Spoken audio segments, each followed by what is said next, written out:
So how has design played a role in your company and product offering in the past year?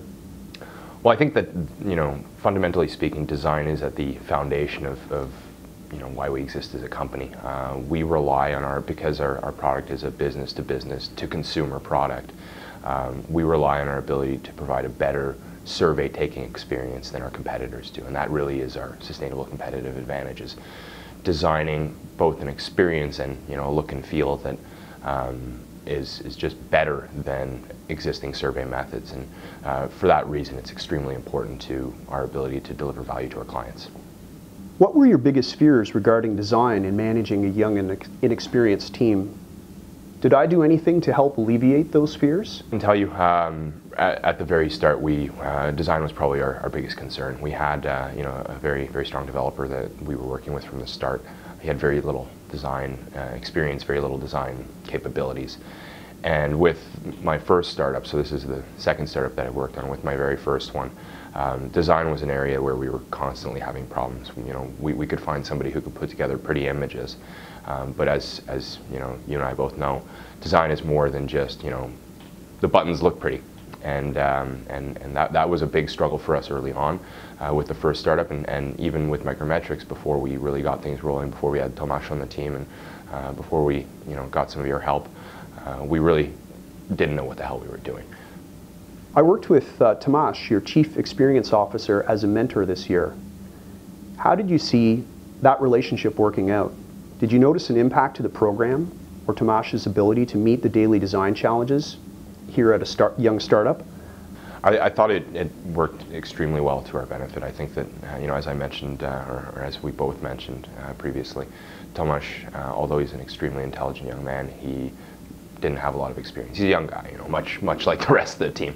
And because he engaged with people like yourself, he was able to fill in those gaps that he had, those knowledge gaps, with actual industry experience. And although I wasn't very closely involved in that mentorship relationship, what I can tell you is that Tomasz repeatedly spoke to us about how helpful some of the workshops were, how much you were able to sort of guide him in the right direction in areas where he didn't know where to go.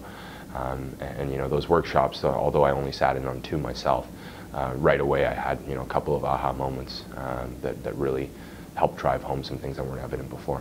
I delivered a series of workshops at MicroMetrics this past year. I taught techniques like journey mapping, scenario development, customer research, usability evaluation, and persona development.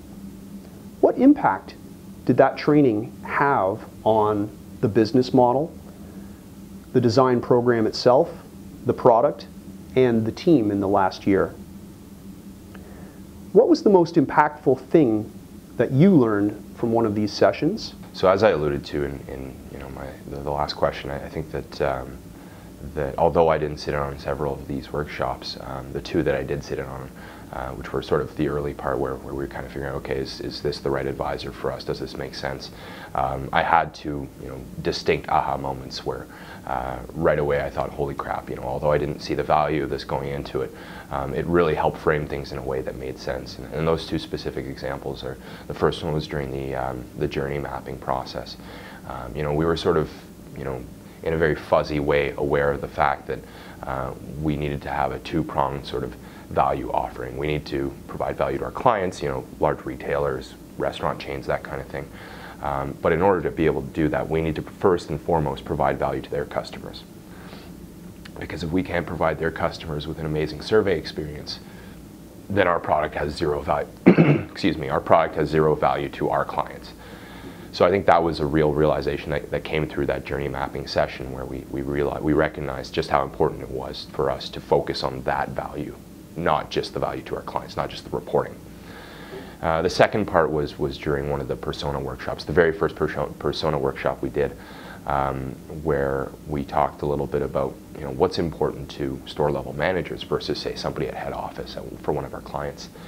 And it made me, something clicked where all of a sudden, again, it was something that we saw, okay, this is an area where we can provide value, but it made me really recognize one of the big problems that those decision makers face, which is that it's very difficult to enforce certain policies and best practices amongst their employees when there's a new initiative that, let's say you have to ask customers if they want fries with that. To enforce that kind of policy is very difficult, and it's hard to know whether people are doing it. But at the end of the day, it's such an important behavior that drives revenue that it's critical for companies to be tracking this kind of information or tracking the frequency with which these policies are enforced. And it was something that, again, became very, very acutely on our radar after that set of workshops.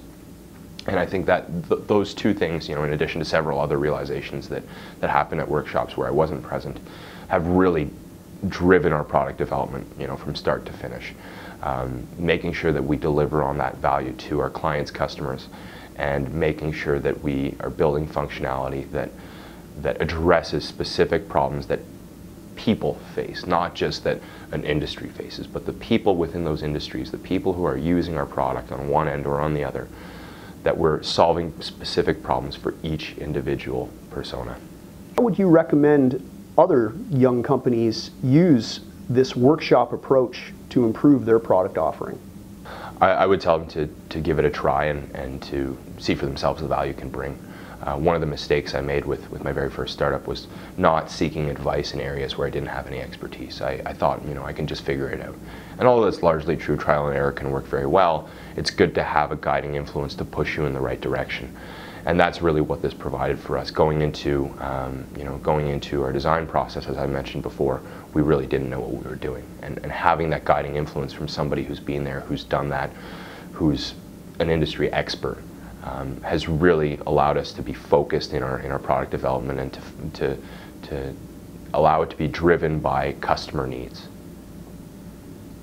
And that's been the key to our success.